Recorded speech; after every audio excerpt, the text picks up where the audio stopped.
Bhagavato Arahato Samma Sambuddhassa. Namo Tassa Bhagavato Arahato Samma Sambuddhassa.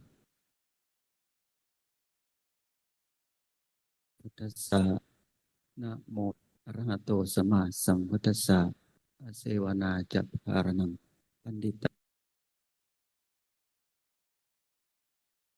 Nanja Sevana Etamang Karamutamanti Imasa Dhamma Priyaya Sa Sakajang Dhamo Sem kepada Bhikkhu Sangha yang saya muliakan, Pandita dan upasika saudara sedema yang berbahagia. Selamat malam. Namo Buddhaya. Ya, mengizinkan saya mewakili Bhikkhu Sangha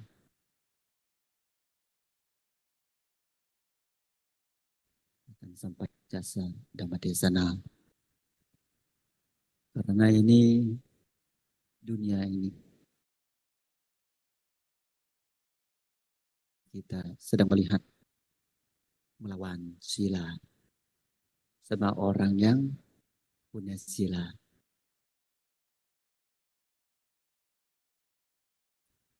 Orang yang sedang meditasi.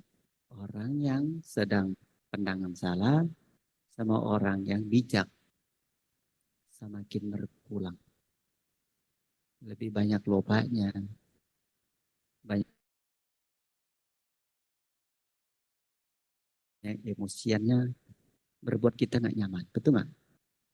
Sangat nggak nyaman. Setiap hari Bante, walaupun Bante nyaman berita sekarang tuh. Ya, lewat 5 menit aja udah tahu. Ada juga seperti sedang kacau balau di mana-mana. Kadang-kadang kita melihat pulangnya apa, lebih apa manusia. Ya benar, Sang Buddha di sabda bahwa beliau khawatirkan kalau tidak muncul di dunia ini. Dunia ini akan timbulkan keinginan, kesalahkahan itu tanpa terbatas. Semuanya banyak keberkatan contoh. Masa lepas kematian doang. Mungkin lebih enak daripada kepaksaan. Nanti disalah kematian. Kematian mau datang, tahu nggak? Apa terjadi? Terpisah. Sayang sama istri, sayang sama anak, sayang sama dunia manusia. Semua sayang-sayang loh. Dan sekarang, acak berbuat baik, dimusuhin. Ayo,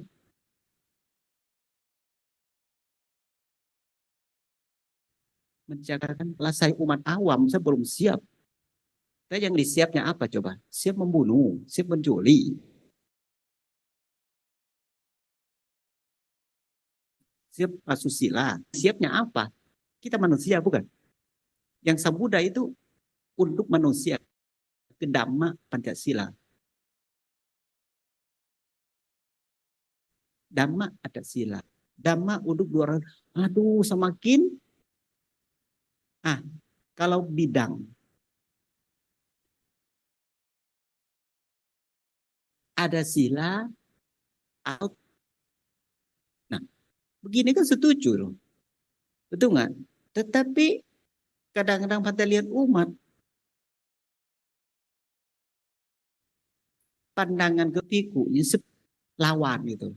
Pandai, lamanya jangan begitu dong. Masa suruh cakak sila mulu? Ya kalau gitu nggak mau cakak sila, lah mau cakak apa? Sila itu kan cakak diri, bukan cakak pandai, bukan cakak agama. omong yang sopan dong. Masa enggak lah, saya nggak suka begitu. Begitu caranya. Ajak omong yang sopan-sopan, tidak setuju. Besar itu kan. Masa setuju begitu? Nah, boleh nggak Kinan? Agak muda itu gimana sih? Nggak ada keinginan, saya juga ada. Tapi gimana supaya keinginan jangan ada kemerkatan? Mana ada tambah-tambah dikit di belakangnya. Suka, tetapi tidak kemerkatan. Contoh lah, suka minum obat nggak kalau sakit?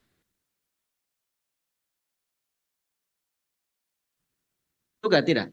Suka nggak dokter suntik pakai carbung tusuk di badan kita? Suka nggak? Dan minta kan bayar lagi.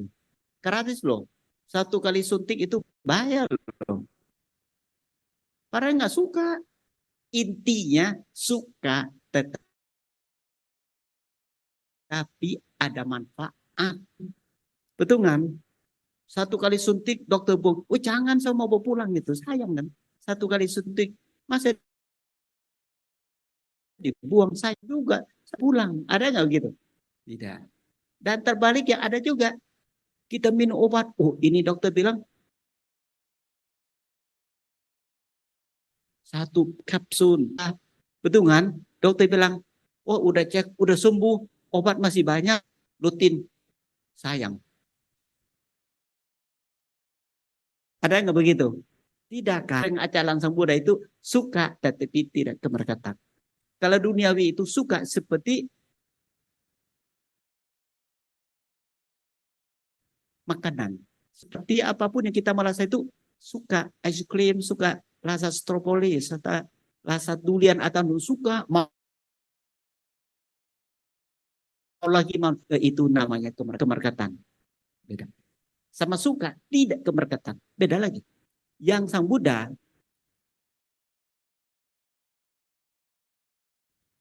mendidikkan kita jangan kemerkatan, dimanfaatkan. Suka sama badan boleh, tolong digunakan sebaik-baik. Suka sama mata, melihat yang manfaat. Yang tidak manfaat jangan lihat, menghindari. Suka nggak kita ada telinga? Suka, tetapi pilih berbuat kita hatinya bahagia, hatinya sehat, hatinya umur panjang.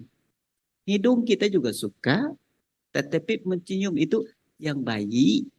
Mulut juga ada, terpilih ucapan yang benar. Badan juga ada, tetapi Sang Buddha kasih manfaat. Jangan lawan Sang Buddha. Banyak yang pindah agama. Kala-kala tidak sesuai dengan keinginan. Saya bilang, pindah agama. Agama Buddha ada di alam, bukan ada di merati diri sampai di mana. Coba kalau saya kecewa, aduh, mau nama sakala sama patung Buddha, baik di Borobudur, ada yang nggak ada kepala, ada yang tangannya petah, ada yang kakinya, ada yang hidungnya. Coba kalau nggak paham, merasa itu, aduh agama muda kita sudah nggak ada lagi. Nah, itu kemerkatan sama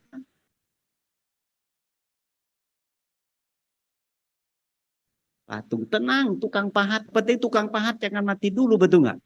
Yang penting ada, nanti ada lagi kok patungnya. Mau segede mana?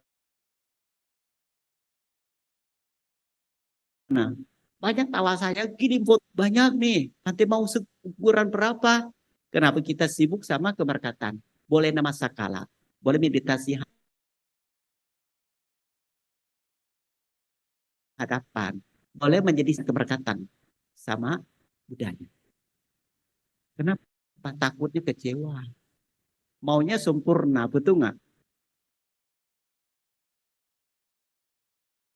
Tapi yang cakep, tapi Buddha juga cakep. Ada juga yang jelek, Buddha juga. Kok jangan sampai kemerkatan suka begini, nggak suka begitu. Jangan. Karena apa? Kalau kemerdekaan selama ini, kita jadi ikut hilang juga. Antara tiga Sangti Ratana, Buddha Ratana, banyak yang hilang di Indonesia. Buddha di sungai. Banyak ketemu patung di bukit yang tutup oleh gempa bumi atau oleh alami. Candi-candi jadi rubuh, tetapi mungkin ada bukitnya dibongkar lah. Betul nggak? Ada candi. Bongkar-bongkar lagi. Ada patung. Nah, bukan hilang.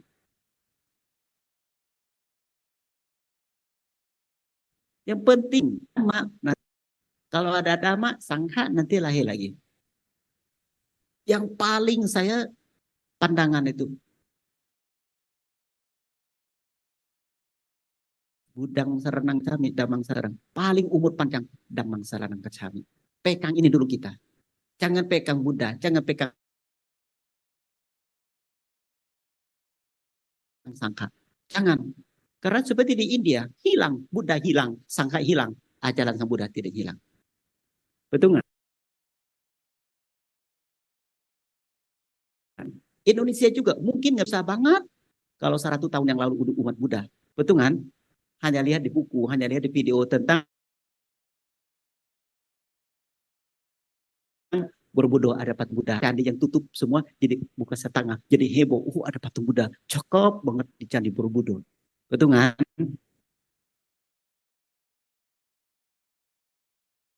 Padahal manusia jika yang hatinya masih ada aku melindungi kepada Buddha. Pasti baik kayu, baik batu, baik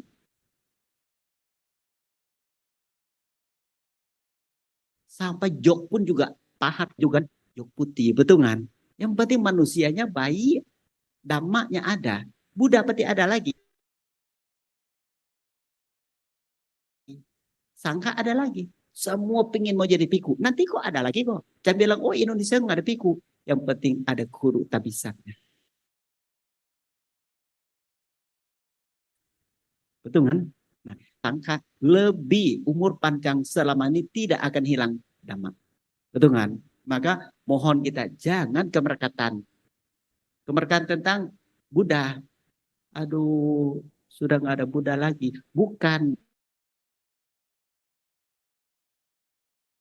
Buddha bukan ada di patung, di hati kita. Betul kan?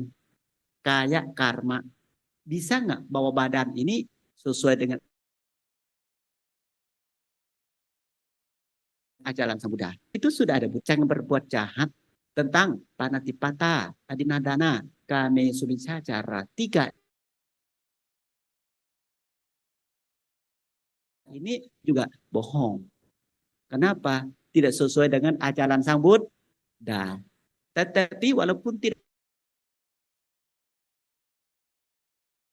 ada patung, tinggal di bawah pohonnya, menghindari membunuh, hati menghindari mencuri, hati dengan tidak ada susila. Itulah Buddha sudah ada di rumah kan ajarannya. Kita ikut ajarannya. Betul kan? Kalau hati ada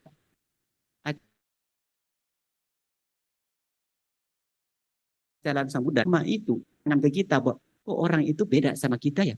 Dia juga kayak sabar banget ya. Coba kalau aku, betul kan? Gigit jamuk mati, saya mati jamuk. Gigit apapun saya mati dulu intinya. Sepilihnya hukum mati. Kok dia kok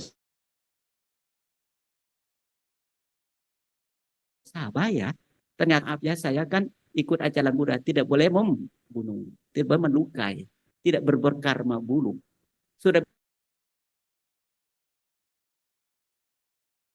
beda tidak? Orang itu kan sebenarnya dia harus balas dong, gosip begitu, harus gosip balik. Orang itu harus omong kasar dalam hatinya. Ya saya barusan dengar ceramah dari para biku sangka suruh apa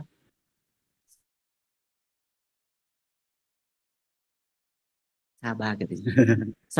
Masa paling kanti kesabaran. Sebenarnya saya nggak sabar.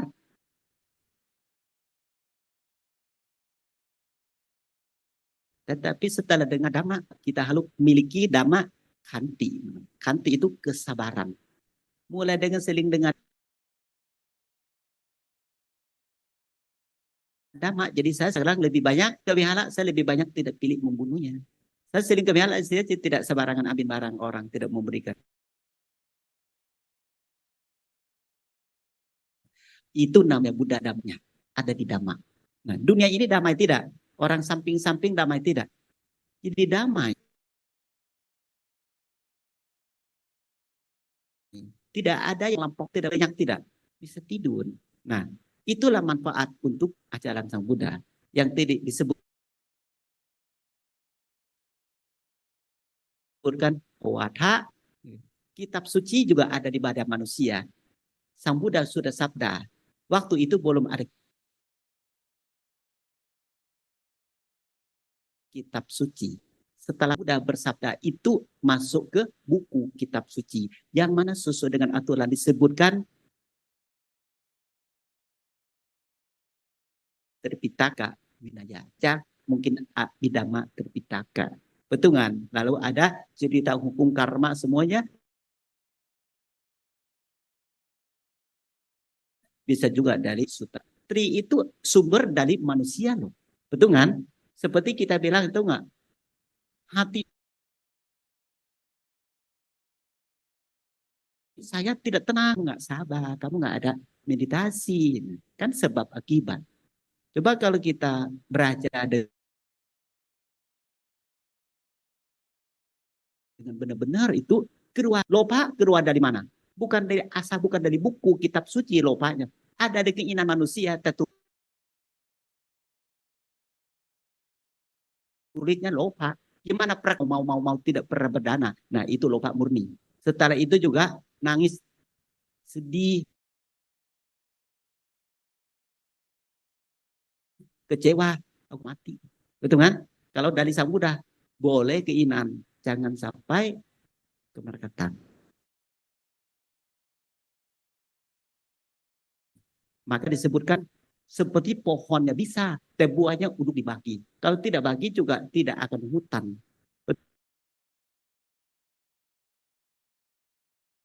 Betul nggak? Bagi ke, mungkin ada burung, mungkin ada binatang, ambil buahnya, ada tumbuh di mana-mana setelah biji jatuh ke bumi. Betul kan? Itu secara perdana alami.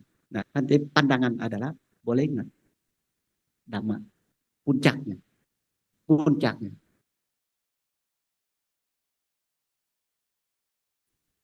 Sayang, biar apa? Ada damanya.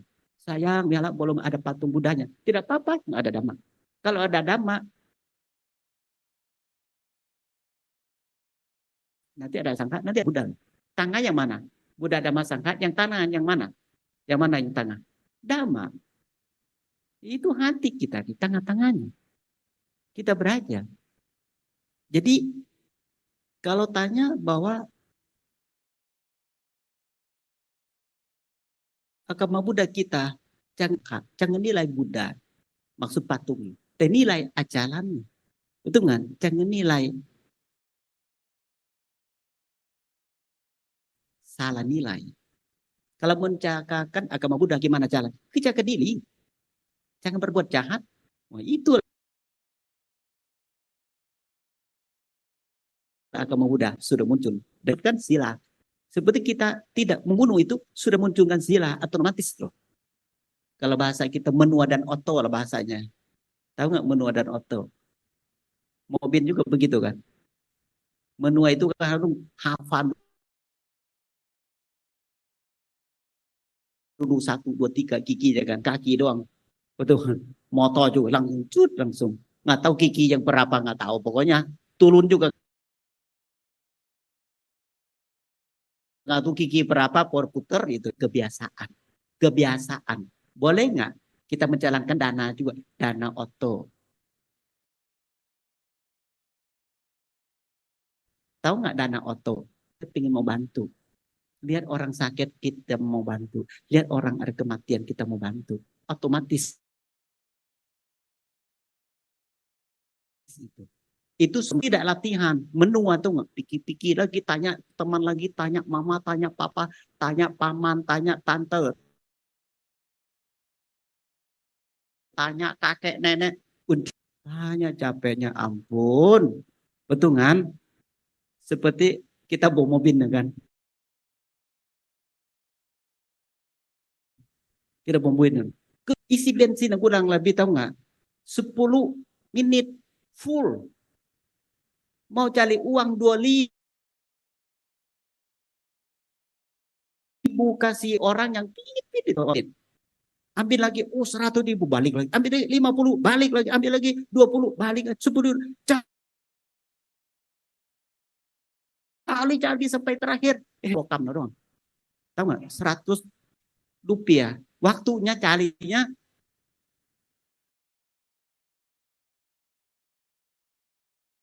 15 menit. Kali-kali. Itu namanya menua. Menua. Maksudnya pilih yang terakhir. Nah kan? Suruh keluar 100, masuk lagi. Mukanya udah mulai. Dari hormat, dari langsung mulai diam, lihat dia. Diam. Terang mukanya itu namanya dana baru beraja. Seperti anak TK. Barusan pegang pun pen nggak tahu mulutnya ke atas, mulut ke bawah, tidak lurus sama balisnya.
Gitu.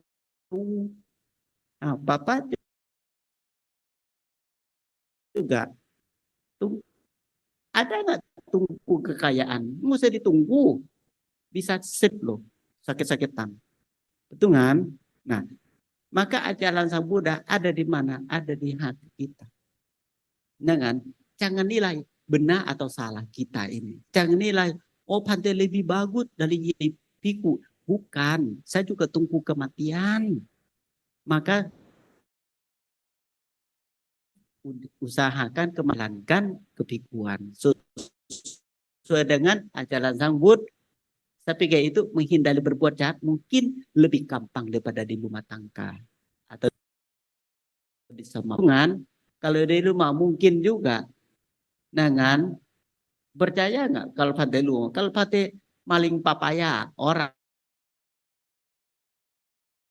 betul nggak? Makan bersama tidak bilang itu hasil maling loh. Percaya Fate deh. Jujur, jujur nggak? Kalau lewat ke ikan papaya ada yang hijau, ada yang kuning, ada yang tua, kan? Petik satu masuk ke tas saja, masuk ke lubang keluar, lo potong-potong-potong, kalau dipiling, saya yakin makan semuanya. Walaupun kasih tahu bahwa maaf ya ini bukan kebun kita. Apa ambil barang orang tidak mau? Tidak, semua enak. Maling suksesnya enak. Betul kan? Ya.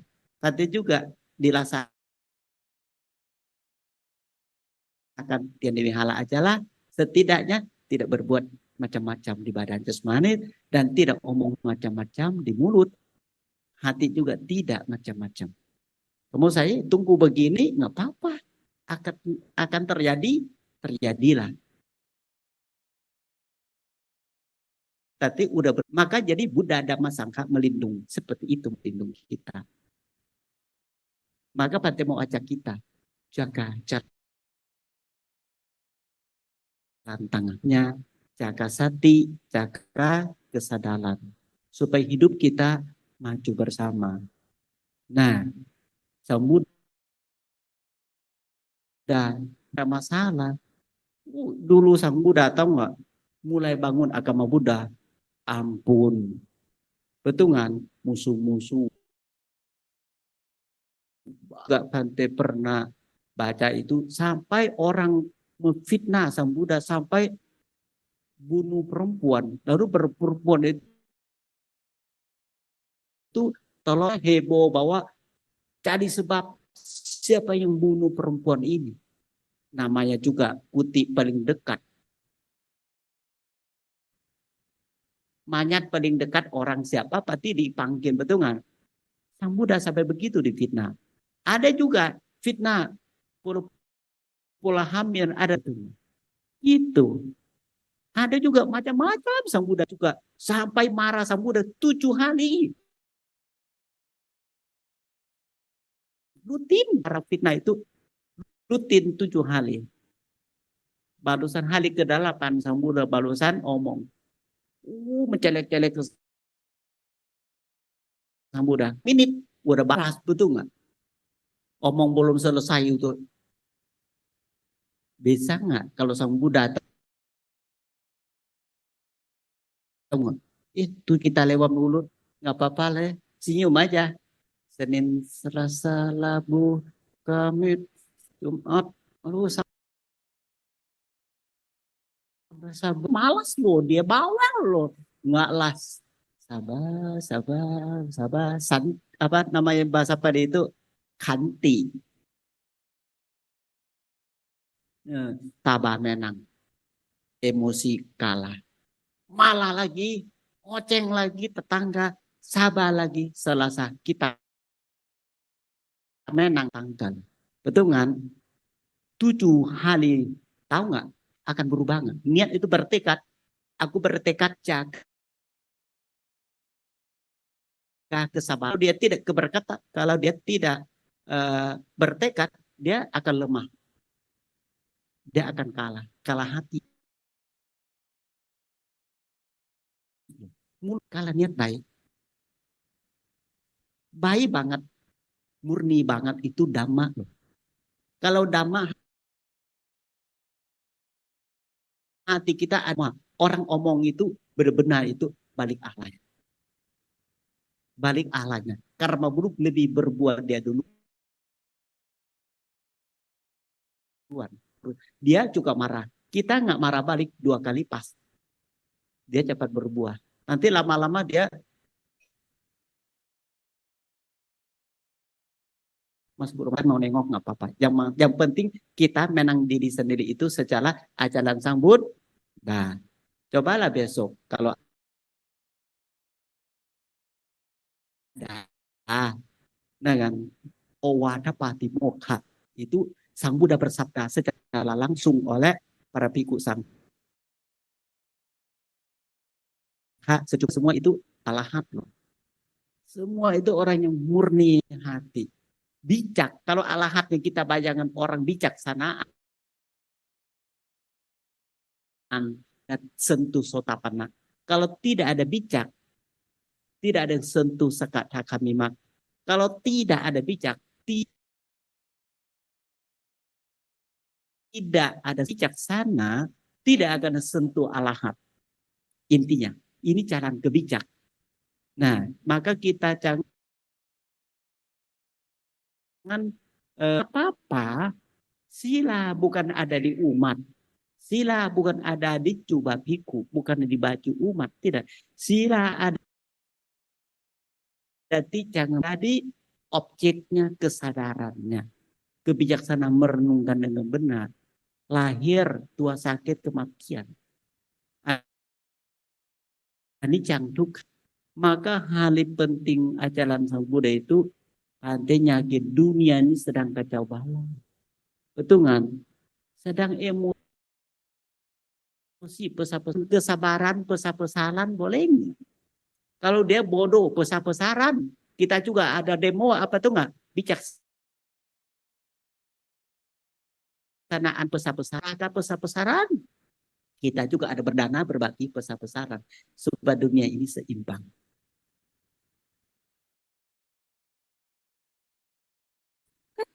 Dulu saya jelek, sekarang saya baik. Oke. Kalau dulu saya itu baik, sekarang jelek, itu nggak oke.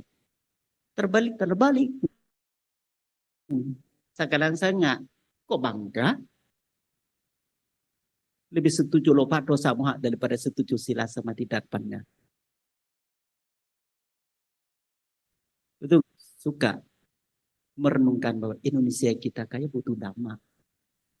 Kalau kita dhamma muncul, orang emosi akan berkurang, orang serakah akan berkurang. Coba di rumah sendiri dulu ya. Kok coba di wihara kok. Di wihara juga lumayan, enak. Mulai diri sendiri. Pantai sampaikan begini, capek juga. Umat ya lama aja. Percaya nggak percaya, cucu kan nggak tahu. Sila juga omong sampai capek hati juga nggak tahu jalan atau enggak. Sudah diajalin sama hati, nggak tahu hatinya tenangnya kapan, nggak tahu juga. Suruh memberikan dhamma, calama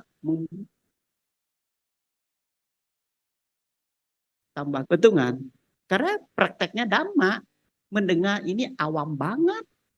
Seperti masaknya nggak mau coba gitu loh. Dia prakteknya adalah dhamma. Masak juga harus dicip sedikit setidaknya. Mendengar begini juga, oh benar.